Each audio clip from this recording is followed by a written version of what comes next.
ज्या काँग्रेसला या देशामध्ये सत्ता गाजवली त्यांनी फक्त भ्रष्टाचार आणि घोटाळ्याची श्रृंखला आपल्या समोर दिलेली आहे.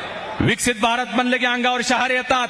आपल्याला विकसित भारत काय माहिती नव्हतं, परंतु आज मोदींच्या रूपानं आपल्याला एक सशक्त नेता आपल्याला मिळाला आहे, ज्यांनी हा देश सुरक्षित आणि सशक्त करण्यासाठी 4 संकल्प समोर ठेवलेले आहेत. युवा, महिला, शेतकरी आणि गरीब. गरीब म्हणलं की हृदय पिळवटतंय.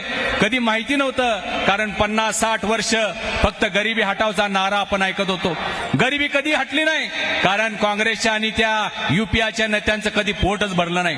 परंतु या गेल्या 10 वर्षामध्ये मोदींच्या नेतृत्वाखाली या सरकार एक नया पैशाचा भ्रष्टाचार डाग आपल्याला पाहायला मिळाला नाही. मी बोलणार नाही फार वेळ, परंतु मी ऐकतोय काँग्रेसचे नेते येत आहेत आणि विचारतायत कोल्हापूरला काय दिलं. साहेब, मोदीजींनी या कोल्हापूरला भरभरून दिलेला आहे. सातारा कागलचा रस्ता सुरू आहे, 3,500 करोड रुपये. संकेश्वर बांधा काम चालू आहे, 2,200 करोड रुपये.